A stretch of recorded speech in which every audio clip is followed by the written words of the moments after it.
Hello everyone, this is part 34 of What If Naruto was in Anbu at 6, and I hope you guys enjoy this video and to like, to subscribe, to share, and check out the playlist, to see more comment down below. Now let's start the intro. They call me a god. They call me a god. They call me a god. Join my membership, the perks are great. It's in the description. The cage tower of Kumo burned, the normally awe-inspiring structure, a gleaming white over the horizon that was viewed by those in and coming to the city, now merely a smoldering husk of stone, metal and plaster. The desperate Kumo ninja did their best to hold back their attackers along the 7 levels of the tower, with the highest level, the roof and office of the cage himself, being the final refuge for the citizens that had fled here. Kidomaru, skin lined with black markings, watched and listened as his men continued the attack on the tower, picking off any individual Kumo ninja he could see through the window with his bow and arrow. The 4-limbed member of the elite guards of Konoha turned to face his fellow ninja Sakanato Fukin as the ninjas leapt next to him. Everything is on schedule. Gotta say, Kakashi really knows how to aim for the nuts, doesn't he? Blowing up the tower will decimate their will to fight. It's not blown up yet, Kidomaru responded, so don't get too wide just yet. Besides, the messengers say that the force that arrived from the docks are making their way here. Probably to save the tower or some such idiocy. Yay. Sakanato Fukin waved him off. Doesn't matter anyway. We have so many men in reserve, they'd need a miracle from the gods to fight us off.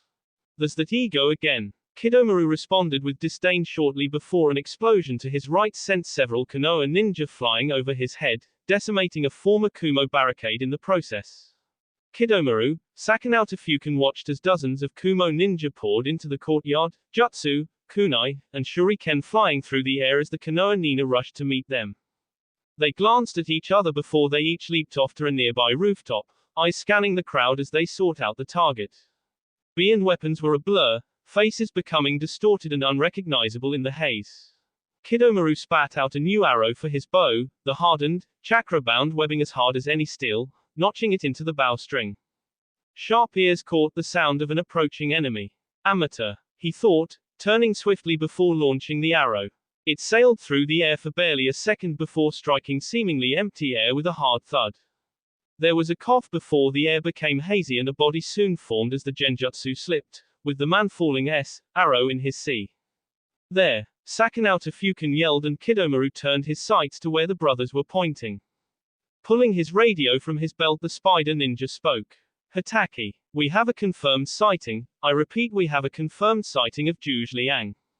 The sleeping dragon was currently marching through the courtyard, face scrunched up in concentration as he worked on creating his genjutsu over the Konoha ninja, causing disorientation and chaos among those caught in the illusion with neither the skill nor knowledge that they needed to escape. Kakashi's voice crackled through the radio. Roger, on my way. Do not engage Liang until I arrive. I repeat, do not engage. Understand? Kidomaru growled, glancing over the battlefield as he watched the Konoha ninja being seed down like wheat. Unable to organize or retaliate under the influence of Liang's illusion. Negative, he replied. Negative, if we don't at least distract him, all our ninja will be K. Kidomaru, you're breaking up, out. The spider ninja growled before switching off the radio and putting it back into its holster. He could already feel the tongue lashing he would get from Kakashi and his superiors later. Forming another arrow, he notched it into his bow, pulling back with all his might before firing the projectile at insane speeds. Too fast for normal eyes, the clan arachnoid out off spider better. Ninja watched as the arrow approached the Yondaime rakeage, headed straight for his in a downward motion. If it hit, it would certainly K the man. He held his breath, believing for a moment that the attack would connect before a hooked spear knocked the arrow out of its trajectory with a loud clang before his world went dark. He glanced around, panic momentarily taking over as he stared into complete darkness. The silence, oppressive and deafening within the void, were deafening before he realized he was under a genjutsu. I never even saw him look at me, the spider ninja said to himself before he shut his eyes in concentration. Dark chakra coursed through his body from the curse seal, spreading like a disease, the sick feeling of evil, countered only by the incredible sensation of raw, unbridled power that accompanied it. He reached up, grabbing his forehead protector before it off, revealing his third eye. Sound and color returned to his world with the chakra fluctuation, and he quickly shook off the disorientation as he looked around searching for his target. He found him a moment later, white robes soiled as he skidded across the floor, apparently having been knocked there by an explosive tag. Quickly looking to seize an opportunity, Kidomaru again notched his bow and drew back the string, ready to take the shoot. Just as he released the arrow, however, a hand swiftly clamped down on his wrist, yanking it to the side, throwing off his aim and the arrow's trajectory. "I thought I told you to wait," came the somewhat irritated voice of Hitaki Kakashi. Kidomaru's gaze snapped up to meet his, finding the spinning Sharingan bearing down on him. Shoving the spider ninja behind him, Kakashi's Sharingan glanced over the crowd, placing his hands in a seal. "Kai!" he yelled as a single bubble of chakra burst from his body, washing over everyone, dispelling the illusion before he looked to an adjacent rooftop where the real Zhuge Liang stood, Yue Ying, Shikamaru, Kiba and Hana at his side. "Form up!" Kakashi barked. Seconds later, Leaf Ninja took up formation near him in a standard offense formation as the Kumo Ninja did the same. Kakashi's Sharingan spun slowly. "Don't you mean rapidly out of fast if it's blurry?" In his eye, the black tomos almost blurring together. Liang would have cursed if it was in his nature.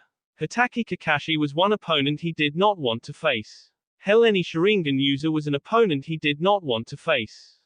His genjutsu was his greatest strength, and though he was more than adept at ninjutsu and decent at taijutsu, genjutsu required so little chakra his reserves were somewhat below average for a cage-level ninja. Getting into an all-out ninjutsu battle with a ninjutsu specialist like Kakashi was not on his to-do list.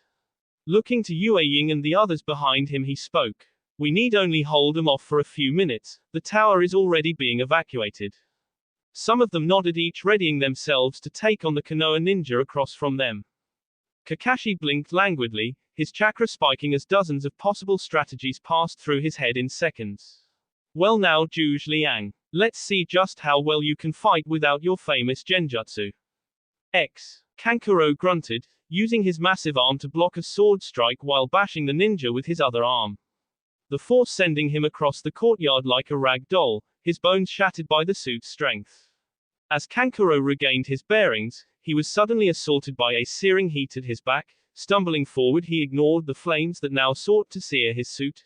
Turning to face his attacker, he launched several shuriken from his wrist launchers, which by his count were beginning to run low on ammunition. 3 of the sharpened stars hit with dull thunks in the man's, him. With his attacker Kankuro quickly worked through the chakra channels in his suit. Pushing chakra through the intricate exoskeleton, he focused it on the key converter seal. He turned his chakra from its natural earth element into water, which quickly worked at spraying the suit with water through tiny holes throughout the suit, extinguishing the flames. With his attacker defeated, and his immediate peril of being roasted abated, it wasn't long before his worried mind returned to Gaara, he called, glancing around frantically, having lost sight of his younger sibling. He felt a brief moment of panic before finally catching sight of him again. The Kazekige's sand shield rose to his defense, blocking a sword strike before it shifted again, blanketing the attacker before crushing him in its grip, spilling onto the cobblestone street as it seeped through the sand.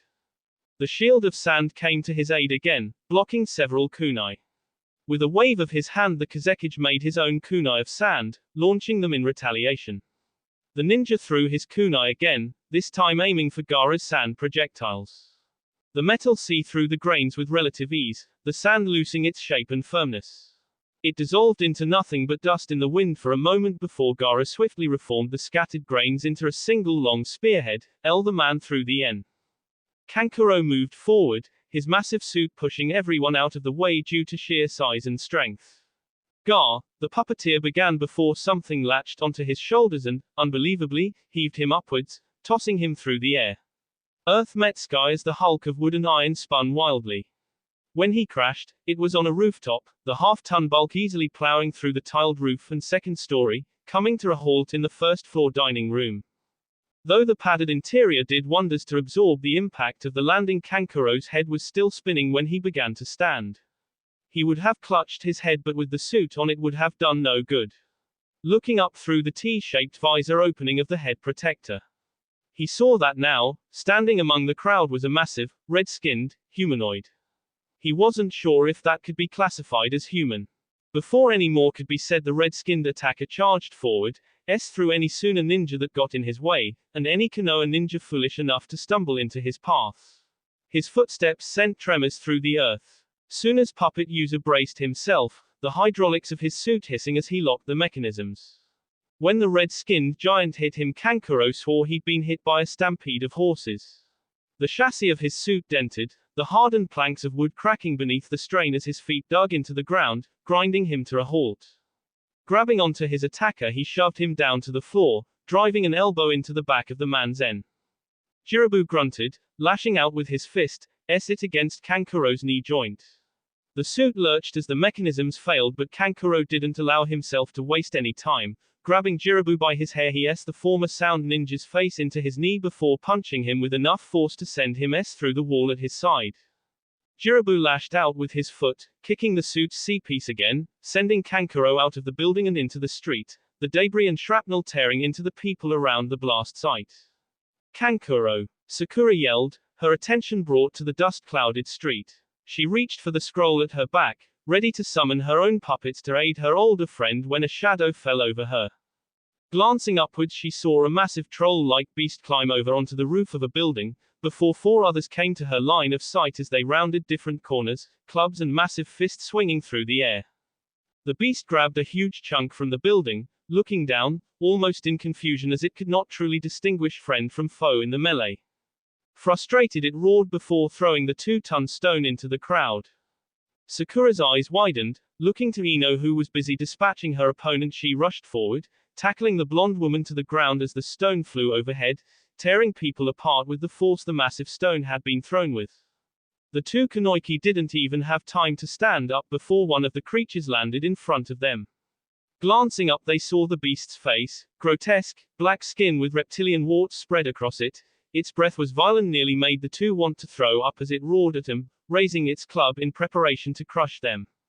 A massive fist suddenly into the beast's side, sending it sprawling across the courtyard as Sakura and Ino's attention was brought to Chuji as his hand turned back to its normal size. The Akamaiki wasted no time. Looking down to the two Kunoiki, he quickly moved to help them up. Come on, he hurried, pulling them to their feet. Another troll creature rushed up behind Chuji, club at the ready.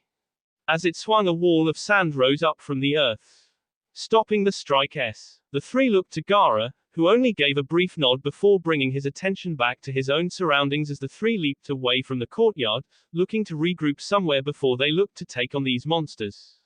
With Gaara, mere seconds after he turned away from Ino, Sakura and Chuji, the Kazekage's automatic defense rose to his left. This didn't surprise him. It was well known that his sand acted to defend him of its own accord. What did surprise him was when a single bone-like tip actually managed to the sand shield. If not for mere reflex, more than anything else he would have been K. Instead, the fatal blow that would have open his jugular instead open his upper shoulder. Latching onto his attacker's wrist with his sand, the Kazekage yanked him away, forming more sand to wrap around the man's entire body. Sabaku Q. Gaara yelled, tightening his fist. A hand emerged from the sand, grasping at its surface as the owner pulled himself out of the suffocating grip, dark eyes glaring at Gaara in defiance as black lines glowed on his skin. What in the hell are you? Gaara hissed through clenched teeth. Sunad panted heavily as she rushed through the halls of the now ruined hospital building. Now stiff, cold corpses littered the hallway floor. She paid them no mind, face covered in dirt, grime and sweat as she threw open the doors, chocolate brown eyes searching frantically for one particular person. Sunad-sama. One of the Kumo Junin yelled out behind her. We have to leave, our perimeter can't hold off the enemy any longer, we have no time to waste. Sunad ignored the man as she continued throwing doors open, ignoring the C-open B of the patients that had been E. Every logical aspect of her mind was screaming at her. That if she was still here she had been K. Or that she'd been taken prisoner and would instead be K later. That she had to leave. To escape now in order to fight another day. But another part of her just wouldn't accept it. She couldn't be She had to be alive, she had to be here. And she had to get her back. Sunad-sama. The man called again, chasing her down the hallway. She could hear the battle raging outside. The screaming, the explosions, the cries for help, to retreat, to attack. But she paid none of it any mind. Simply continued opening doors. And finally, with a resounding bang of steel knob to wooden wall, she found the right door. And the sight sent her to her knees. Short raven hair, standing out in stark contrast to the white tiled floor, obscured her face from her view, stained the floor around the area she laid upon.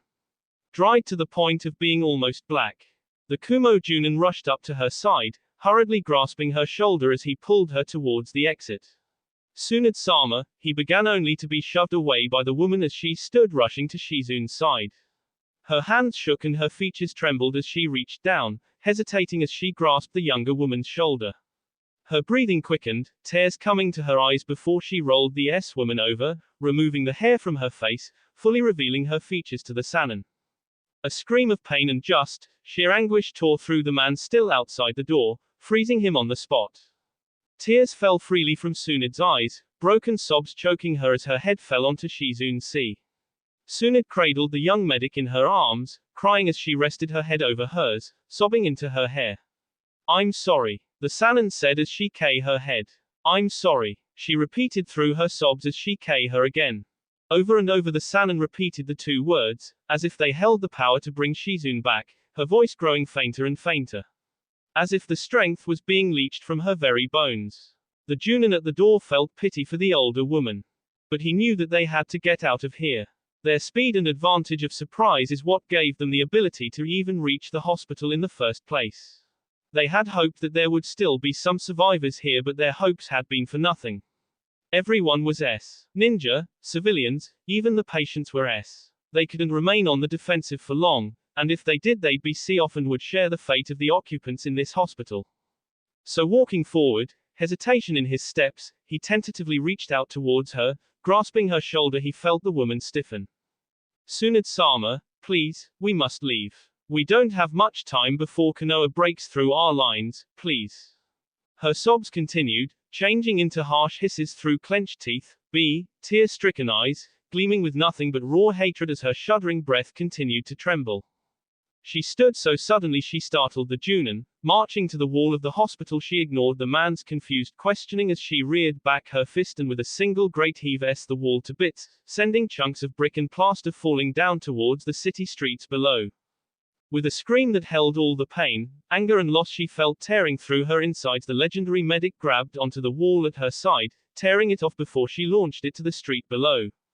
"Look out!" The cry from below vaguely reached her ears before the deafening, resounding S of stone drowned it out. She leaped from the 5th story of the hospital building, landing with a crash. She wasted no time in rushing headlong towards the first Konoha ninja she saw. The poor man never even saw the hit coming. "I'll KU." The Sannin hissed under her breath, her words barely audible over her own heaving breaths. "All of you." Her scream held the air like 1,000 knives scraping against glass, sending chills down the spines of friend and foes alike. "Kuchio's no jutsu. X." Kakashi coughed up as the wind blade ran him through, the red liquid staining the entire front of his vest and mask before he vanished in a cloud of smoke. Zhuge Liang's eyes narrowed, hissing in anger as he craned his end to look behind him as Kakashi exploded from the ground behind him, kunai in hand. The sound of metal and scraping bone was accompanied by the thumping of Zhuge Liang's body before the body exploded in a great fireball, consuming Kakashi with it. On the other side of the street the battle continued, with Zhuge Liang grunting as he blocked a fierce spin kick from the copy ninja. Instinctively trying to form a genjutsu over Hatake only for the illusion to be cancelled almost instantly. "No good?" Kakashi questioned almost mockingly before he drew two kunai. It was good that Saken, Akon and Kidomaru were keeping Yue Ying, Hana and Kiba busy, despite the fact that he was nullifying Zhuge Liang's greatest strength, his illusions. It was taking almost all of his skill and concentration to keep up toe-to-toe with Liang. Though the signs of Liang's exhaustion were beginning to scarcely show, Kakashi couldn't really risk engaging in a battle of attrition with the sleeping dragon, despite the fact that it may assure him victory. He wasn't sure how strong Saken and Kidomaru's opponents were. If they managed to get the upper hand in their fights, then that would almost certainly signify his death if he was too exhausted to fend them off. Kidomaru for his part was, for now, doing a magnificent job of keeping distance from Shikamaru and Yue Ying with his webbing. He hadn't scored a direct hit on either of them with the sticky mass, but the stall tactics were doing wonders for him to get more shots off with his bow. They had been on the receiving end of several close calls with the S long-range weapon. One slip-up and the spider ninja wouldn't hesitate to K them in a second. All he needed to do was tire them out. His webbing used ridiculously small amounts of chakra. He could go on for hours. The only thing he really needed to be careful for was that Shikamaru's shadow. As if reading his thoughts, the black sliver approached him from behind, just barely catching it from his peripheral vision. The spider ninja spun around. Kikan Hata, he yelled before a bright flash of light emerged from his eyes, driving back the shadow, giving him time to leap away. As he landed on another building, he quickly needed to use his bow to block Yue Ying's hook spear. Twisting under the weapon, he drove an elbow into the woman's stomach. Twisting back into an upright position, he notched an arrow into his bow, drawing back the string as he aimed it, the tip glinting right in the older woman's eye. He released the string as she fell onto her side, a small gash just above her eye to show her close call. Expecting this, Kidomaru leapt back as he spat out a mass of webbing towards the woman, who rolled back, getting to her feet and then backpedaling enough to avoid the sticky mass. Notching another arrow into his bow, Akon turned his sights onto Shikamaru.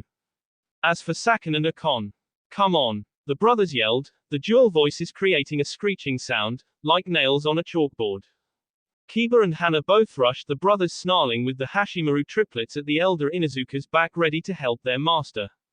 Ha ha, the brothers laughed, with Akon rushing out of Saken's body, an after-image left in his wake, almost see-through but not quite, the background distorted with the colors of Yukon's clothing and hair.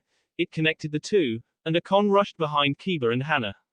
Noticing his movements, Kiba paused in his charge, turning back to face Akon, but Hana continued onwards. The second Kiba turned his head, he was met with a fist to his jaw, and a knee to his stomach as Hana lunged with a suga at Saken. The former sound nin chuckled before his body was seemingly yanked to the side at insane speeds, dodging Hana's suga and her dog's fangs as his body merged with his brother's again. Adding his own strength to the taijutsu assault, Kiba raised his now prosthetic arm to help block the assault, but with the strength of both ninja against him, even the hardened wood could do little to stop him. Akon leaped over Kiba, the same afterimage as before left in his wake. Hana, having seen the technique before, swung at Akon this time, fully expecting to hit him, and Saken once he was yanked to the spot, claws ready to tear through F. Instead of Saken, Akon was the one yanked back, once again joining his brother's body, and leaving the way clear for Hana's claws to tear into Kiba's back instead. The Inuzuka male screamed B as 4 harsh gashes were carved into his lower back. Hana herself barely held in check her own startled, horrified scream as she realized what she did. His strength, again doubled, Saken used the distraction to deliver a crushing spin kick center into Kiba's solar plexus, driving the air right out of the Inuzuka as if he'd been hit with a sledgehammer. He flew back, into Hana, sending both of them tumbling to the ground. Saken moved to chase after them, but the 3 dogs quickly moved to intercept. Kiba groaned, clutching his C as he struggled to his knees, B dribbling through tightly closed teeth. "Are you all right?" Hana questioned, worry clear in her voice as was her apology. "Damn it," Kiba hissed. "Could you be more clumsy?" He snarled as his hand moved to his B back, reeling from the burning sting that raced up and down his spine at the simplest of contact. "It was an accident," the older sibling tried to explain as Kiba brushed her off. "Yay, whatever," he snarled, getting to his feet. Hana sighed through her nose, deciding it would be best to apologize later once the adrenaline from this battle had worn off and they were both out of harm's way. A massive cloud of smoke suddenly blanketed the village, blinding everyone in the vicinity. When it dissipated, the gigantic form of Katsuyu could be seen towering over the village. Liang reached for his radio. "Tsunade, do not commit yourself to this fight, there will be people who will need your help later." Nothing but static greeted his ears in response. Looking back up to Katsuyu, he realized just where Tsunade was and his suspicions rose. The hospital. Did they get Shizu? His thoughts were sea-short as his attention was brought to his back as 7 enormous dogs emerged from the ground, fangs dripping with drool as they reached out, hoping to hold him in place. Forming a seal, lightning exploded from his body, sending the dogs reeling with a yelp before vanishing in clouds of smoke. The technique dissipated, allowing Liang to take a breath. Scanning the area, he didn't find Kakashi and took the moment to pick up his radio again. "Yugito. Yes, sensei. The Kunoichi responded, the struggles of battle apparent in her voice. Are you near the hospital? Yes, but we're falling back. The leaf ninja are swarming over us here, we can't hold them much longer. Let the men fall back. But I need you to get to Tsunade. Why? Because I think something may have happened to Shizune. We cannot afford to lose Tsunade here. Get her out of there. Use whatever means you deem necessary. You can't ask me to attack her. It may come to that. But make sure, both of you get back to the ships. We've lost too many men this day already. Silence was his answer, until a hesitant, yes sensei, greeted his ears. The sleeping dragon put the radio back in his pouch, but just as he did, the ground in front of him exploded, dust and debris pelting his face and sea, but it was a minor thing in comparison to the lightning-shrouded palm headed for his heart. The spinning Sharingan caught all the gorish splendor of the Chidori as it held the sleeping dragon's sea through and through, coating his right hand completely as it stained the cage's pristine white robes. Liang's features froze, shock etched onto his face as his skin glowed a pale blue, cracking in places before he exploded in a massive lightning ball, the shock even going as far as hitting several of the nearby ninja, Leaf and Kumo alike. Kakashi flew through the air, righting himself mid-fall, his clothing singed with electrical burns. Skidding to a halt, he scanned his surroundings with the Sharingan. The soft, almost undetectable sound of a foot landing on the ground directly behind him had Kakashi spinning around in an instant, kunai in hand, which he used to block Liang's own kunai-s, aimed for the fourth lumbar of the spine. Twisting the kunai in his hand, the copy nin drew another in his free hand, swiping at Liang's face only for the sleeping dragon to block his swing by catching Kakashi's wrist. Kakashi again switched the grip of his weapon, plunging it into Liang's forearm. Watching as B seeped from the injury, and that there was no sudden puff of smoke, Kakashi could only assume that this indeed was the real one. Liang's face scrunched up in pain as Kakashi twisted the blade, but he never released his grip on the copy ninja. In fact, the hand with the kunai suddenly released the weapon and latched onto Kakashi's other wrist. This limb as well. Kakashi could tell that Liang's strategy was to hold him in place for something, and so focused on inflicting as much pain and damage as he could on Liang's arms. The sleeping dragon took the pain, however, using chakra to dull the pain receptors in his arms while simultaneously increasing his strength to hold Kakashi firmly in place. Shimmers in the air around him alerted Kakashi to the wind blades currently taking shape as they hovered in the air. You were good. If our motivations were switched, you may have beaten me. Liang spoke, sweat lining his brow as he breathed heavily, staring into the Sharingan eye that stared straight back in defiance. The shimmers in the air solidified, becoming vaguely crescent-like in shape as they spun in the air. Kakashi's arms shook with effort as he tried to pull out of Liang's grip. The spinning crescents increased their rotations, almost forming a solid circle. Damn! Suddenly the crescents faltered, slowing before they faded completely. Kakashi's eyes widened in surprise, feeling Liang's grip slacken over his wrists. He wasted no time in slipping free and leaping away. Landing on one knee, Kakashi watched as Liang's entire body trembled, his hands moving slowly to grip his sea. Is this some type of trick? But it was no trick. Liang's vision blurred, the world spun, pain racked his body, knees and limbs growing numb and weak, fingers trembling as his eyes grew heavy. He burst from his lips with a retch, heaving over. He didn't even have the strength to hold himself up, collapsing on the ground face first as his body shook and spasmed violently before finally falling still. Kakashi checked several times for genjutsu. This was just too convenient. Deciding not to take any chances, he threw one of the kunai in his hand, aiming for the top of Liang's head. No! Was the scream that held the air as Kakashi's kunai was battered away by Ying's hook spear, standing protectively over her fallen husband. This really isn't a trick, Kakashi concluded, still somewhat dumbstruck by the notion that he had been saved by some freak disease. An arrow suddenly struck the back of Ying's shoulder. The woman screamed as she fell forward, clutching her injury, one hand feebly clutching her spear. The rakeage is down. With that yell from one of the nearby ninja, the Kumo all showed up as if they crawled out of the rubble around the tower. Converging around Liang's body in formation, Shikamaru leaped into the crowd, forming his shadow tendrils to hold back as many of the ninja as possible, his chakra draining like a water tank with a fist-sized hole in its side. Fall back, he yelled. With an explosion, more leaf ninja suddenly poured into the courtyard. See down, Kumo ninja like wheat, see off the rest from their escape route. Kiba and Hana made their way next to Shikamaru, guarding him from any wayward kunai that were thrown by the ninja Shikamaru couldn't catch. Damn it, Kiba cursed, we can't run. The tower, Hana yelled over the mayhem of battle. Hurry inside, it's our only chance. The ninja all rushed to the wooden fortification, blocking and throwing kunai in desperation. The gates to the tower were thrown open and sealed shut with a resounding boom. Kidomaru, Sakan and Akon were soon at Kakashi's side. We got trapped, Sakan said with a smirk. Kakashi nodded. The advantage is ours again. But don't underestimate them. We haven't won yet. Secure the perimeter again. And then burn the tower down. The three nodded before they leapt away from the copy ninja, ready to carry out their orders and seal Kumo's fate. Gaara's hissed as he used a sand shield to block Kimimuro's bone sword, forming a spike over his right hand. He plunged it into the bone wielder's sea, only to feel the sand give way beneath the extremely dense bone armor under his skin. Kimimuro grabbed onto Gaara's robe, swinging him over his head and him down on the gravel-covered road. Gaara's sand formed beneath him, cushioning the blow before Gaara's sand formed around Kimimuro's T, lifting the Kaguya into the air before him against the building, and then yanking him out of the rubble and into another building. Sabaku Q. He growled out those words for seemingly the 100th time in this fight. The sand tightened and tightened, hard enough to crush even the most tempered steel like a tin can.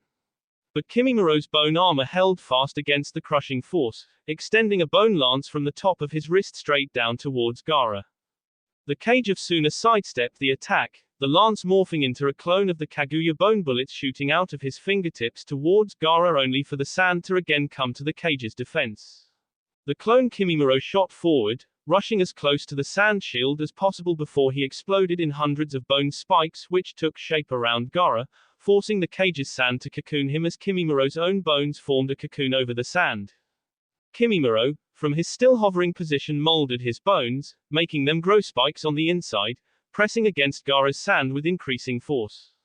His attempt was to distract Gaara with the bones. The cocoon was airtight.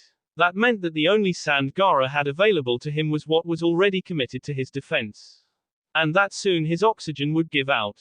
All he needed to do was keep Gaara distracted with the spikes, and by the time he realized his oxygen supply was running out, it'd either be too late or he'd set his sand to lash out, and thus expose himself to one of the spikes. And it was working. Gaara could feel the spikes pressing against the sands with increasing, almost crushing force. He focused entirely on making his sand as hard as diamonds. He tried to focus the sand outside of this cocoon but could feel something holding it back. That meant that whatever surrounded him was enough to see off his air. That meant he needed to get out of this now. Gaara was a natural earth-type chakra user, as was Shukaku. Though Shukaku also held a slight affinity for wind. But not the wind most ninja used, which is for sea. Shukaku focused on highly pressurized air as a weapon, something Gaara hoped could prove useful here. Pulling his body into a tight ball, Gaara focused his sand and formed a dense wall of pressurized wind into a tiny, almost marble-like sphere between his palms. This was his only chance, since this technique used up any oxygen left in this cocoon. Naya Mayaku no Jutsu. The bones around him groaned and cracked, snapping in places before exploding outwards, the sharpened bone shards injuring dozens around them. As Gaara emerged from the rubble, two spikes could be seen protruding from his upper back, with one digging deeply into his right hip. The sand armor cracked with the impacts and stained with B. The cage of Suna took deep breaths, pain burning through his back and leg. Kimimuro, who had slipped out of Gaara's grip with the sudden loss of concentration due to the pain, walked up behind the cage, bone sword in hand. Pitiful. For you to even hope to fight Naruto-sama is an insult in itself. He didn't bother to swing his sword, knowing that Gaara's defense was still very much active. This fight would be won by exhausting Gaara, or be him white. Both of which Kimimuro could do. His bones only consumed chakra to move, and they were long in place. Gaara swallowed thickly, the coppery taste of B in his mouth. You know the worst thing about sand? The Kazekage asked rhetorically, smiling a little at his thoughts. It gets everywhere. Your sandals, your clothes, your hair. Everywhere. He turned his teal-green eyes to face Kimimuro, then, glinting with danger. Even the air we breathe. Kimimuro's eyes widened in horror as he realized just what the Kazekage meant. Sabaku Q. The Kaguya suddenly clutched his B cascading from his lips as he hunched over, eyes wide in disbelief as he wheezed and gasped, trying to suck in a breath, falling onto his knees. Gaara struggled to his feet, yanking out the B bone spike from his hip before reaching back to pull out the other two with a small yell. Kimimuro's eyes suddenly became B, his breathing, raspy and weak as it was, growing heavier as the curse seal spread, bones snapping and reforming themselves, denser, stronger than before. Gaara eyed the now S-sound ninja with trepidation, watching as he pushed himself onto unsteady legs, glaring at Gaara with all the anger and hatred in his being, B still dribbling from his lips. A spiked tail sprouted from his tailbone, skin became a charcoal gray, bones sprouting from his back. Breaths coming in wheezing pants, he rushed forward towards Gaara, 3 bone spikes appearing on each arm. The Kazekage only had a scarce amount of time to raise up his defenses again, but this time his sand shield gave virtually no resistance to the enraged Kaguya. The bone spikes into Gaara's sea and stomach, cracking his sand armor as it threw him back, with enough force to bowl over several dozen ninja in Gaara's path before the Kazekage plowed through a wooden wall. Kimimuro rushed through the crowd like a bull on a rampage, his tail lashing out with crushing force, breaking bones like twigs as he rushed Gaara, B dribbling from his lips. Sabaku Q. Gaara yelled as he emerged from the rubble, his hand tightening to a fist. Kimimuro stumbled only once in his stride before he picked up where he left off, his breaths now harsher and more strained in their efforts. Gaara's eyes widened before he used his sand to lift a massive slab of solid rock between himself and the incoming Kaguya. Again the bone spikes plowed straight through the slab, but did enough to weaken the blow for Gaara's sand to stop him fully this time. Using the moment to smother his opponent with the millions of tiny grains, Gaara moved to push him away when Kimimuro's hand shot out of the mass, wrapping tightly around Gaara's T. His sand came to his defense then, holding back the 3 spikes that had sprouted from his forearm. But then Gaara felt the pinprick of something pressing against his Adam's apple, and the cage soon realized Kimimuro hoped to drive the spike straight through his T from his palm. He focused as much chakra as he possibly could into that single point in his sand armor, using his own hands to try and pry free of Kimimuro's rock-solid grip. The bone spike pushed forward mere centimeters against the hardened sand, the minuscule cracks spreading like a spider web around the sides of Gaara's N, up to his jawbone and nearing his eyes as it spread across his cheeks.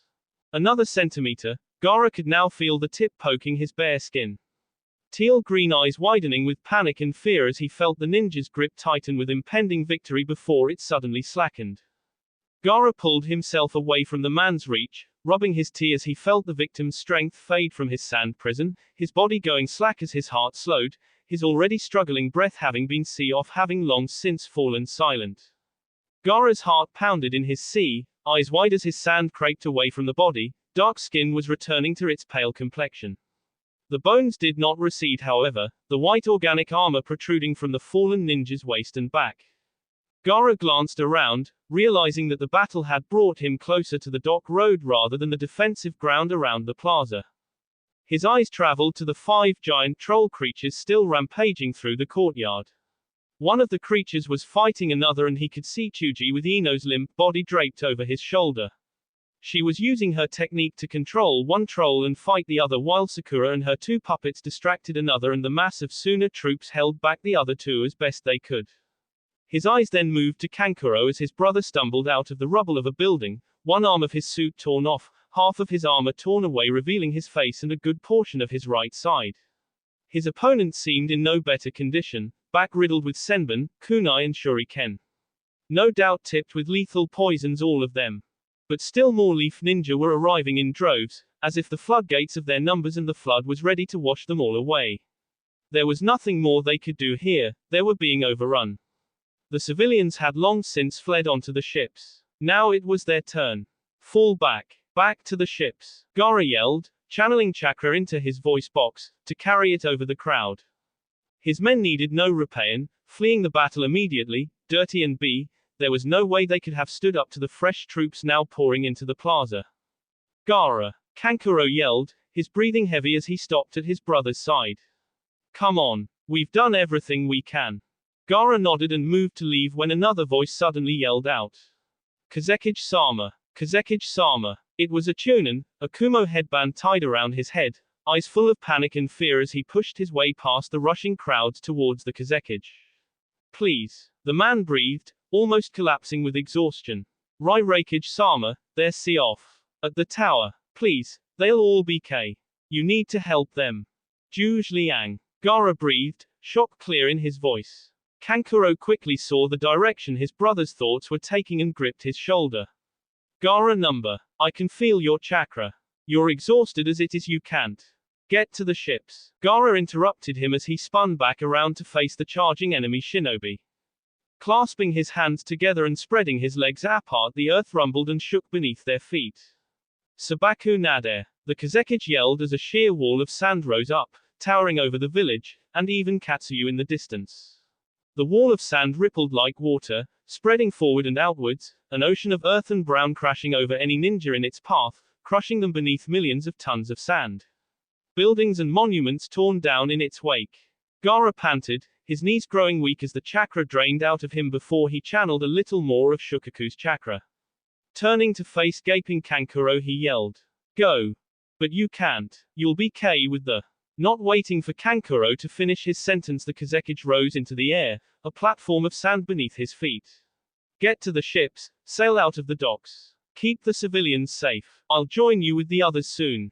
Before anything else could be said, he rushed towards the cage tower, flying over the burning ruin that was now the Kumo village. Burn it. Kakashi's words seemed to awaken the flames from their slumber, spreading upwards from the first floor, to the second, then the third, the fourth, the fifth, leaving only the last two levels of the citadel, panicked screams reaching their ears in the courtyard below as the black smoke darkened the sky, blocking out the sun. There was a screech of agony that brought the copy ninja's attention to Katsuyu, as the great summon was lit aflame. The searing fires blistering whatever skin was near it. The creature split apart, its single massive body becoming several hundred smaller ones. Now this was odd, since such extensive damage would drive a summon to explode in a cloud of smoke. But this one was splitting apart, it wanted to remain here for a while longer. That meant it was either carrying a message, hoping to stall some of their forces, or something else. Whatever it was, it didn't really matter. Kumo was already in the grasp, and nothing they could do could possibly change that now. As if to validate his thoughts, several pieces of rubble crashed down over the courtyard grounds, the plaster and cement loosened by the building's increasing instability. Yue Ying cradled her husband's still form, only the wheezing breath and slick sheen of sweat showing that he still held some life in him. Several medics used the diagnostic jutsu, scanning his body, eyes filled with worried panic as they tried to figure out what was wrong with their cage. Liang's eyes opened slowly, his eyes squinting in pain against the light before they rose to find Yue Ying's head of soft brown hair. Ying, he rasped. She ran a hand through his raven black hair, eyes glistening with unshed tears. Yes, it's me, she said. Chakra poisoning, one of the medics said, suddenly bringing Ying's and the other medics' attention. But how? Another of the medics stated after a brief moment. Chakra poisoning this severe, he would have needed to fight someone with Tsunade-sama's level of chakra control. And with an unbelievable amount of chakra to boot.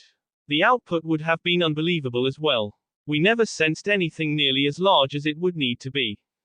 Even through the disorientation of swirling lights and fading sounds, Liang still heard and understood what they said and understood. His mind sluggish as it was made dull connections as the answer came to him. This is my hour. Naruto, he wheezed out. Was it a fortunate accident on his part? Or, worse yet, something done consciously, a plan of his?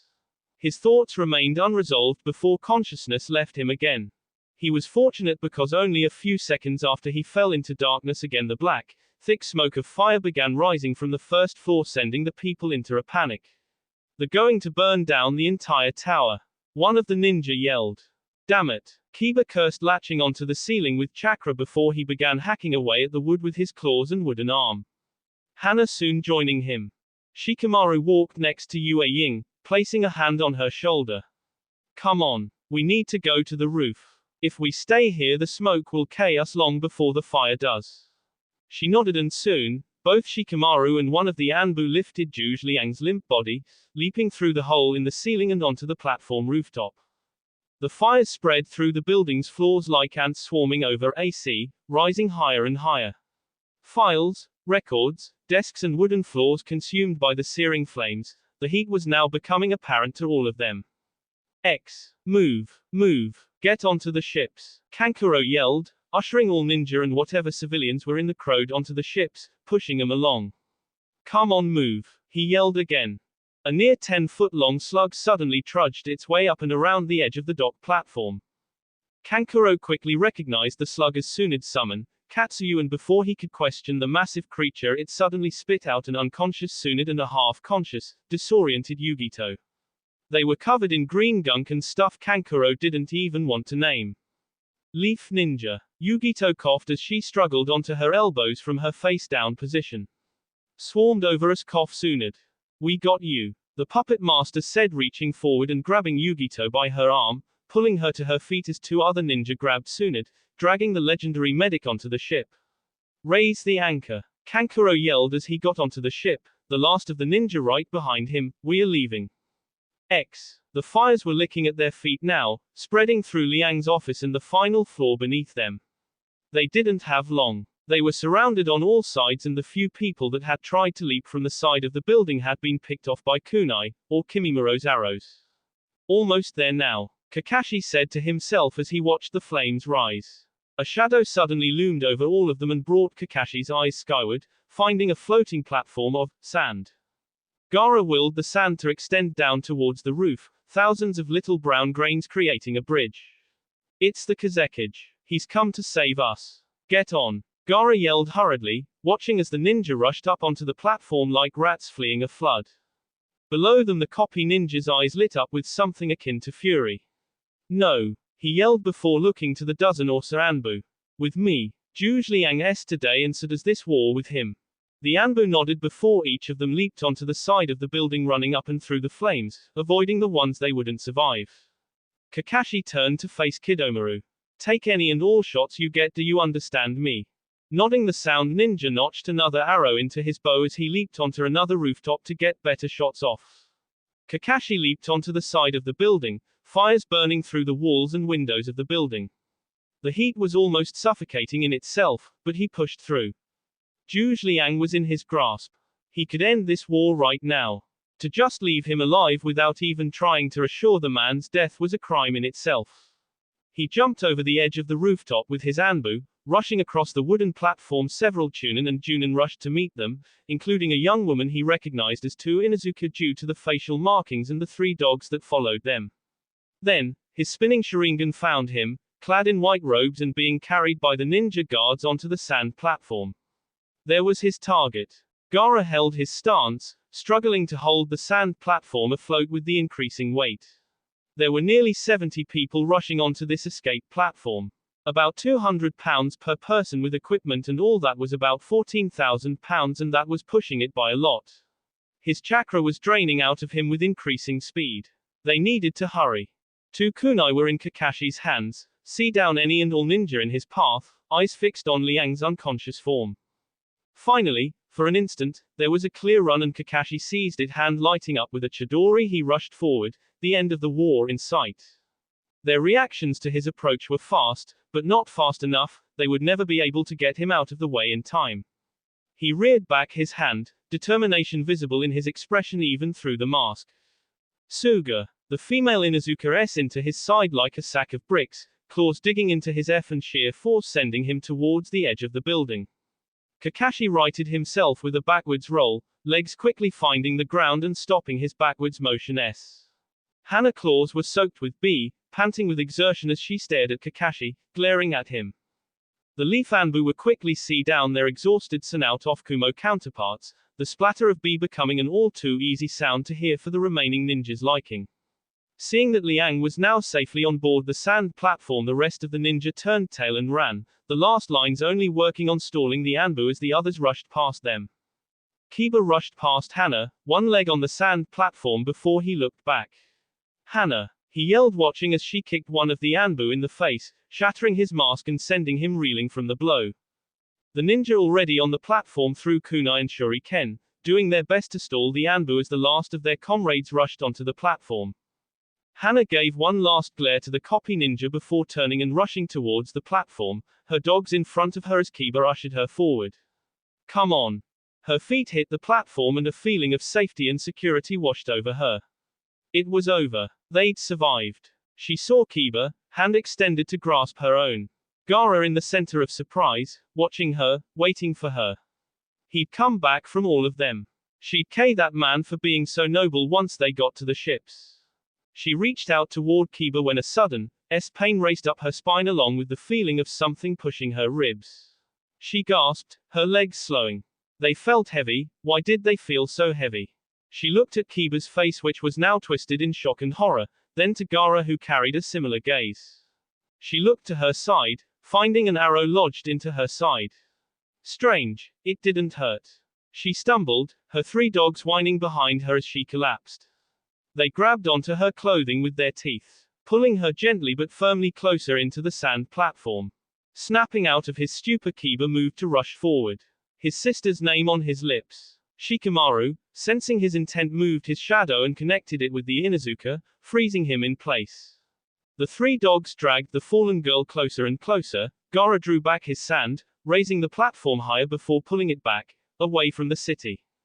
Let me go. Let me go. Kiba yelled, struggling with all his might against Shikamaru's shadow bind technique. With the danger no longer present, Shikamaru released his longtime friend, his own eyes shedding tears for Hana, which he struggled fruitlessly to hold back.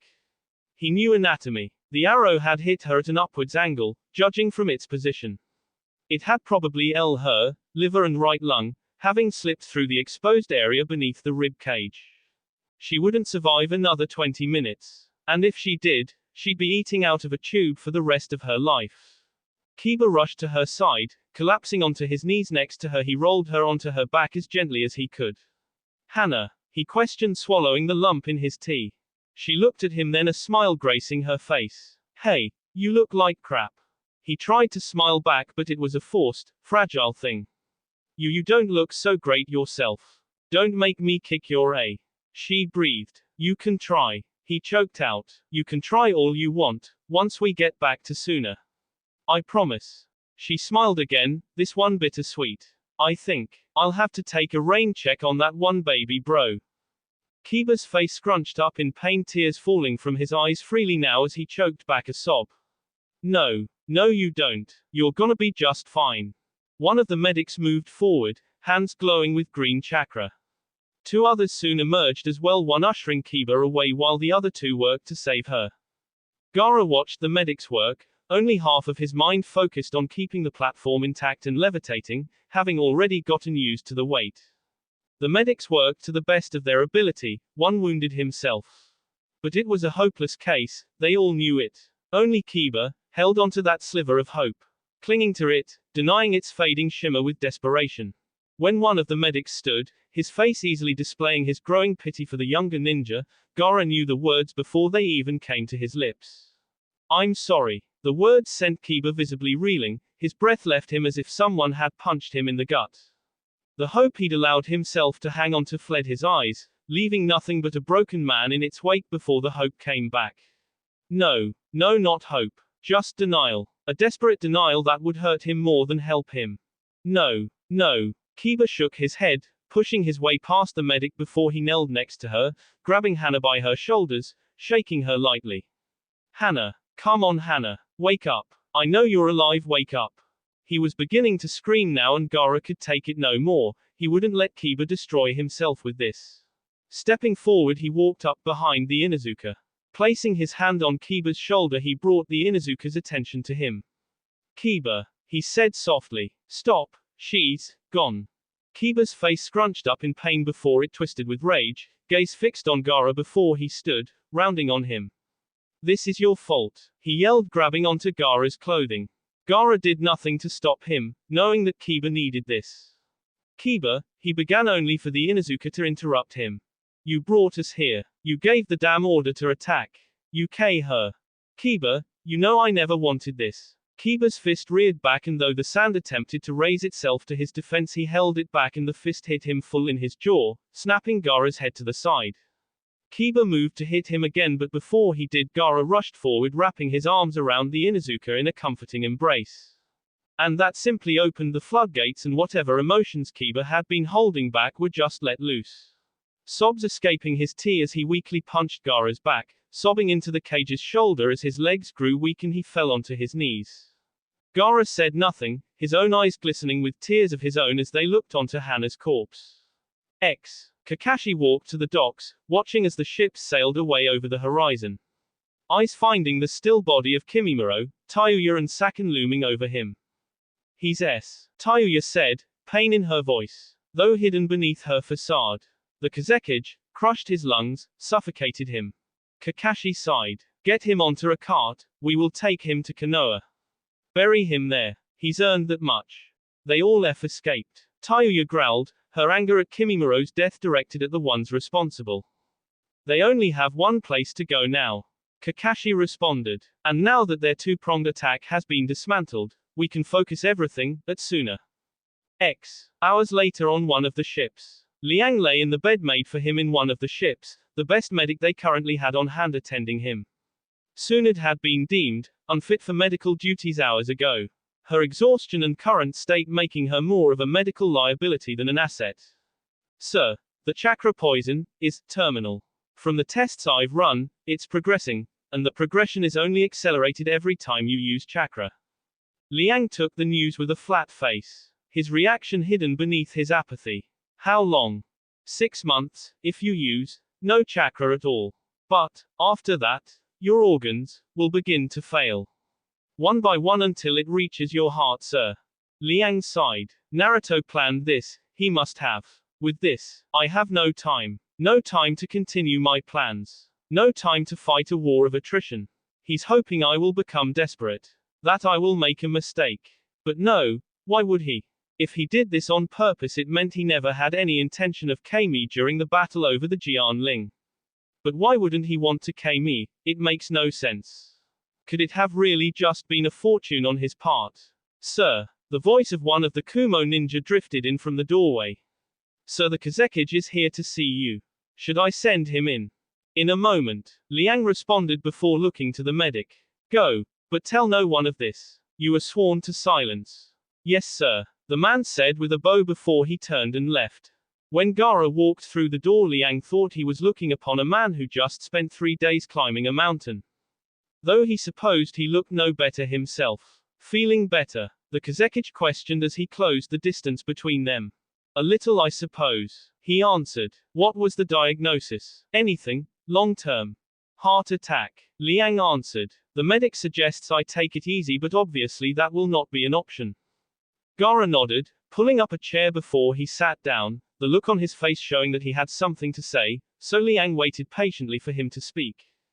I should have listened to you, the Kazekage said suddenly, head bowed as if he was ashamed. What? The Raikage questioned. I made the wrong call. Gaara clarified. You were right, we should have left. We never should have gone into the village. He said, swallowing thickly, averting his face so as to hide his tears. There was silence between them for a few moments between the two cages before Liang shook his head. No, the Raikage said. No, you were right. Gaara's eyes met his then, a sort of strange pleading within those teal depths. We are cages, the burden of protection, and of leadership falls to us. And this time, our plans have ended in a day of great S. Kumo and its warriors lie shattered in the wake of the greatest battle of our lifetime. But without you, without your bravery, your leadership, Gaara, our plans would have ended worse, much worse. What people forget is, that one does not rule. One leads. And you led these people to victory today. What victory? Gaara yelled in response, standing from his chair as he began to pace the room. The fires that burn Kumo are still visible to us on the horizon. Tsunade-sama is devastated by the sight of this woman Shizune's body. Half of my soldiers and all of yours are wounded. And one of my best friends, a woman I could have considered a sister to me, we just recently had to throw overboard so as not to risk disease spreading through the ship. At the last sentence, Gaara threw the chair across the room, shattering it against the wooden wall. Liang remained unfazed by his anger. But, the sleeping dragon continued. You saved them, Gaara. Silence. You saved all of those women and children. Hundreds of them. They will see the new day's dawn because of you. That is your victory today. Gaara took a breath walking next to Liang's bed. Then why do I feel as if there is no hope now?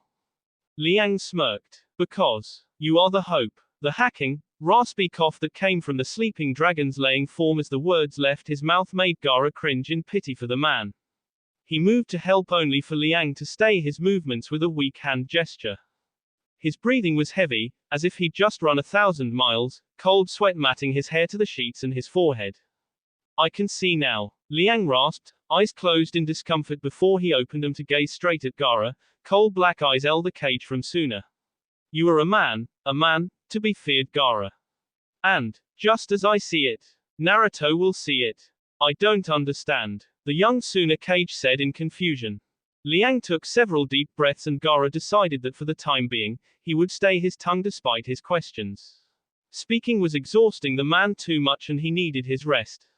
The sleeping dragon's next words, however, would remain with the cage of Suna. For a very long time. Naruto will fear you, Gaara. Liang rasped, coughing several more times before he fixed his gaze on Gaara's teal-green eyes. He will fear what you may become. That will be all for this video. Be sure to like, subscribe, share, and comment down below for more videos. Goodbye.